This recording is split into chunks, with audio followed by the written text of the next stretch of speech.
Emily sneered at me after I announced my resignation, and I responded by maintaining a silent, steady gaze. Our conversation had revolved around the company's decision to cut labor costs, with particular disdain aimed at those supposedly exploiting overtime pay. Tom, too, seemed to relish the notion of trimming expenses. A week later, my phone incessantly rang with calls from the company. Upon answering, the president inquired sharply, "Who exactly are you?" I couldn't help but scoff mockingly at the president's question. In response, I introduced myself as Lily Johnson, a 59-year-old employee with 37 years of dedicated service since my college graduation. I explained our company's role in providing administrative services, particularly catering to busy company presidents handling clerical work, specializing in tax-related matters.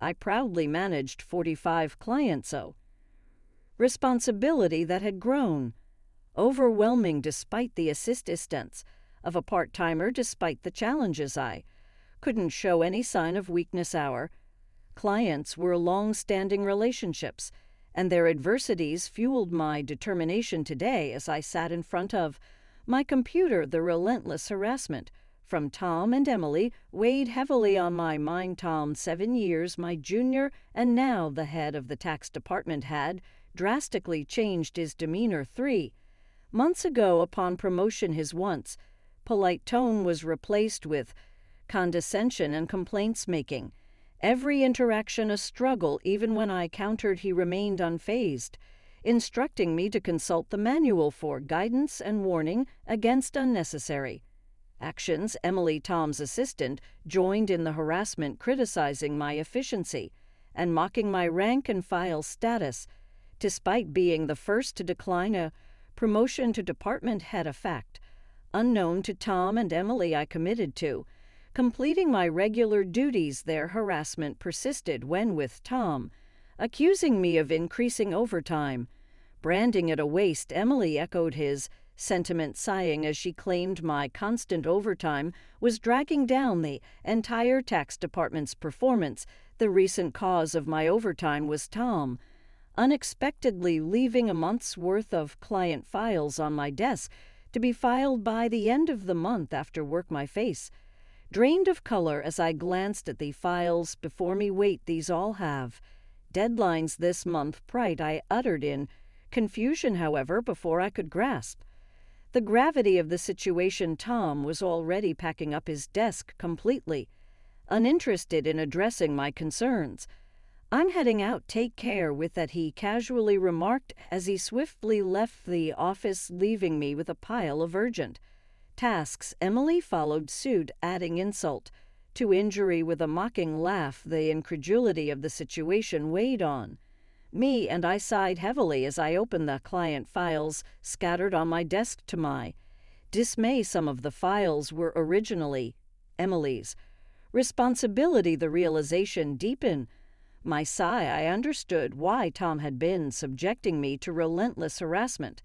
They wanted me to retire quickly. My extensive experience and deeper knowledge in taxation made me a preferred resource for other members of the tax department over Tom. Tom's unapproachable demeanor and unattractive appearance made everyone except Emily avoid him. It seemed Emily's proximity to him was strategic, driven by Tom's preference for younger female employees.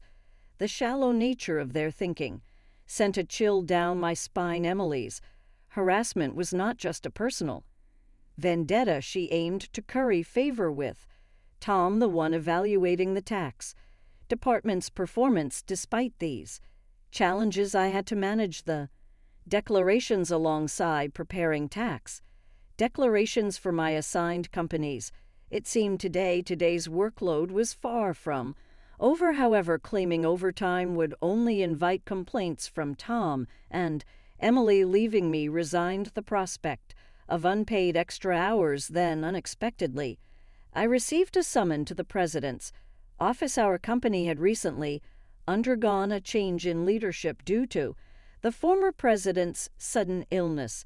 The new president, the former president's Son wasn't fully acquainted with our company as I entered the office. I noticed Tom and Emily with unpleasant smirks on their faces. In a tense atmosphere, the president dropped a bombshell: Lily will need you to resign by the end of this month. My mind spun as I asked for clarification. Tom and Emily had apparently accused me of billing for overtime, citing that while others had around 15 hours, I had exceeded 80 hours. The president, oblivious to the true circumstances, seemed impressed with Tom and Emily's zero overtime.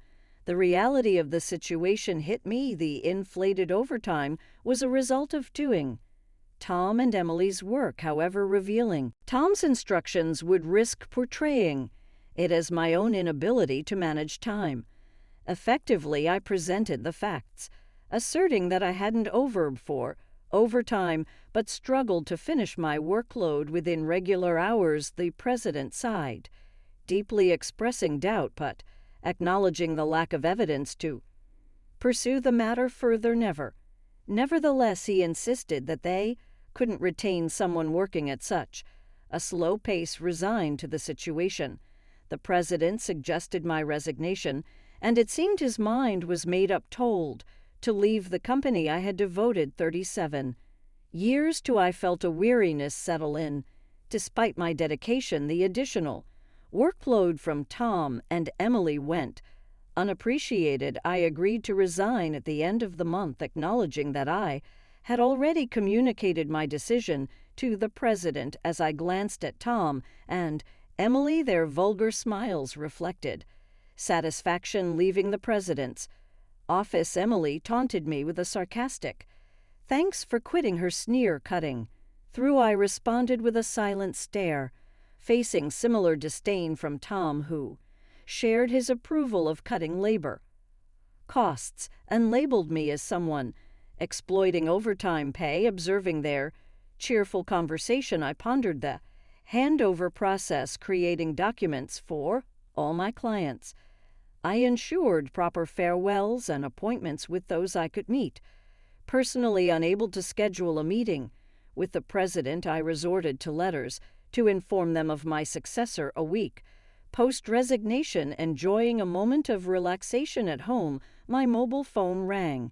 Seeing the company's call, I hesitated, having already completed social insurance procedures. However, persistent calls from both the company and Tom and Emily's personal mobiles led me to answer.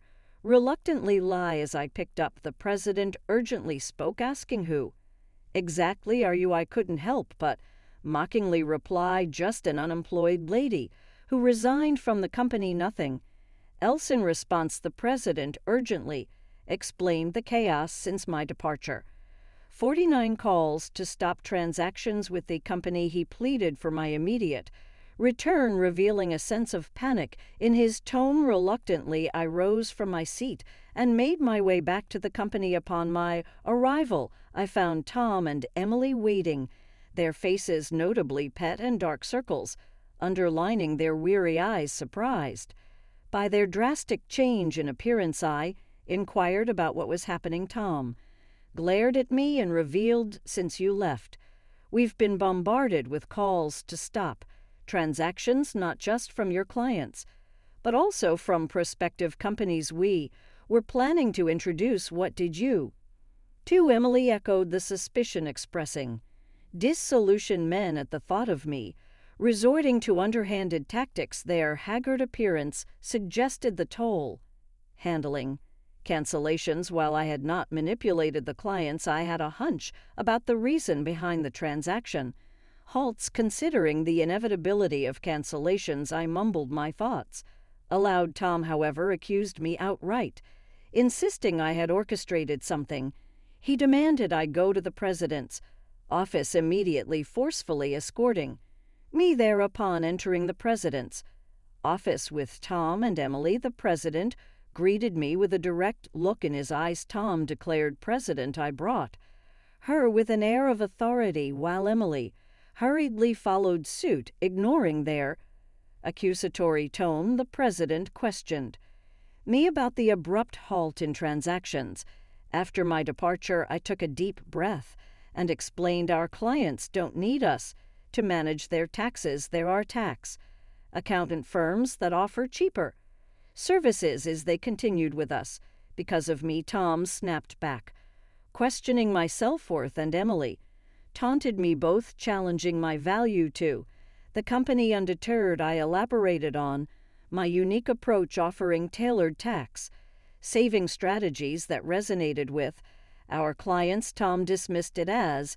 inefficient, arguing that their manual-based operations were more practical. The president sighed deeply, recognizing the fundamental difference in our approaches. In a serious tone, he said, actually signaling a crucial revelation or decision to follow. I received a surprising call from my father, the former president. It turns out that some clients who had stopped transactions went directly to Dad to negotiate on my behalf. I hadn't anticipated clients going to such lengths. For me, Dad emphasized that the tax department thrived because of my contributions. Not only did I manage my clients efficiently, but I also supported my colleagues' clients, possessing knowledge that even Tom couldn't match. Dad disclosed that if I hadn't declined the promotion, I would have held a higher position than a department head by now. The current president expressed regret with a pained expression. Emily appeared shocked, probably grappling with the idea that I could have been her superior. The president apologized for making me resign initially and asked if I would consider revoking my resignation. According to Dad, I was indispensable to the company. While I appreciated the change in the president's perspective, I hesitated to accept. Tom interrupted our conversation, visibly upset, and protested the president's decision, questioning why I was chosen over him. Emily echoed his sentiments, praising Tom's leadership and expressing disbelief at the preference for me. The president then sternly addressed them, revealing that since my resignation, numerous complaints had been received from the tax department, suggesting they had been shifting their workload onto others. Tom's face turned pale as the president exposed the fact that he had been pushing the preparation of client declaration forms onto subordinates, including Emily's work for multiple clients. The president pointed out the irony, considering Tom had accused me of being a salary thief. Observing Tom and Emily's pale expressions, the president continued by revealing an alleged leak about their romantic involvement. Tom struggled to defend himself, claiming he was merely mentoring Emily as her superior. However, the president produced receipts from the accounting department indicating dining expenses filed by Tom. Confronted with evidence, Tom, sweating profusely, was unable to provide a convincing explanation. Emily turned ghostly pale as the president accused them of neglecting their duties, inflating expense claims, and violating company policy by having an affair in the office while being married. In a calm and straightforward manner, the president declared the termination of their employment effective immediately. Tom and Emily tried to resist, promising to retract the receipt claims and pleading for their jobs. I have a family, Tom desperately pleaded, attempting to reverse his termination. Emily echoed his sentiments, carefully expressing her fear of being fired. She promised to apologize to me and others for burdening them with work, realizing the gravity of the situation involving neglect of duties and an affair with a supervisor. Concerned about her reputation, she implored for a second chance. Sensing their desperation, I offered advice. Why don't you stop resisting? It's undignified, I suggested. Tom glared at me, retorting, shut up. What would a single person like you understand? I sighed, reminding him, Tom, you were the one who got me fired. It's just karma. What goes around comes around.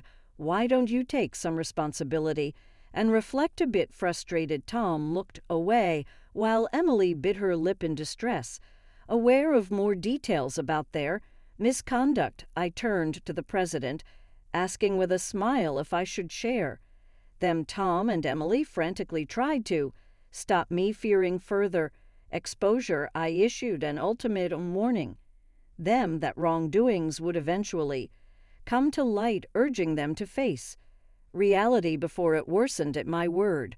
Both Tom and Emily collapsed to their knees, and the president decided to fire them on the spot. Later, I revealed more about their misdeeds, including Tom faking business trips to spend days with Emily and their insidious tactics of harassing disliked employees into quitting despite my attempts to help those employees. Tom and Emily's strategies were relentless. They repeatedly reprimanded and pressured employees out of my sight, often assigning sudden tasks with tight deadlines.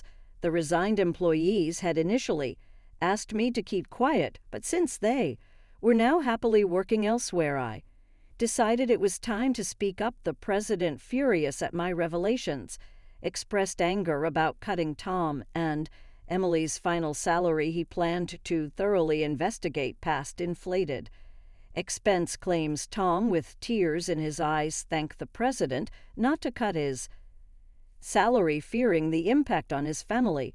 As the truth unraveled, Tom's affair with Emily came to light, leading to Tom's divorce. The two now face claims for compensation in the divorce lawsuit, marking the consequential aftermath of their actions. I became aware of the situation when Tom reached out to me, seeking assistance in persuading the president to reconsider their firing. Emily and Tom found themselves in dire straits. Despite their efforts, they struggled to secure new jobs in the tax industry. The industry's close-knit nature meant that word of their misdeeds spread rapidly, making potential employers hesitant to hire them, desperate for income to cover divorce compensation and living expenses. They resorted to day labor at construction sites, a stark departure from their previous office roles. Emily would often call me in tears, pleading for help. Lily, please help. I only wanted a better life, and I never truly liked Tom, she cry. However, I couldn't ignore the fact that their predicament was a consequence of their own actions. Many, including myself, had been impacted by their behavior. I reminded Emily that the consequences were a result of her choices. You can't unring a bell, I told her firmly. Facing hardships was the consequence of her decisions. Emily's despair echoed through her protests. Despite her regrets, the outcome remained unchanged. As for me, I chose to distance myself from the chaos of the corporate world. Despite the president's pleas for my return, I declined. Once told to resign, I had no desire to return. Instead, I found solace and assisting at a friend's tax office, supplementing my income and enjoying a more relaxed lifestyle. In the future, I entertained the idea of starting my own office where I could serve my clients without the constraints of corporate bureaucracy. In my own space, I could fully dedicate myself to my clients' needs. As a tax accountant, I aspired to be on equal footing with my clients, providing service without superiority. This marked the beginning of a new chapter in my life, one filled with excitement and opportunities to pursue what truly mattered to me. My second life had just begun, and I eagerly anticipated the journey ahead.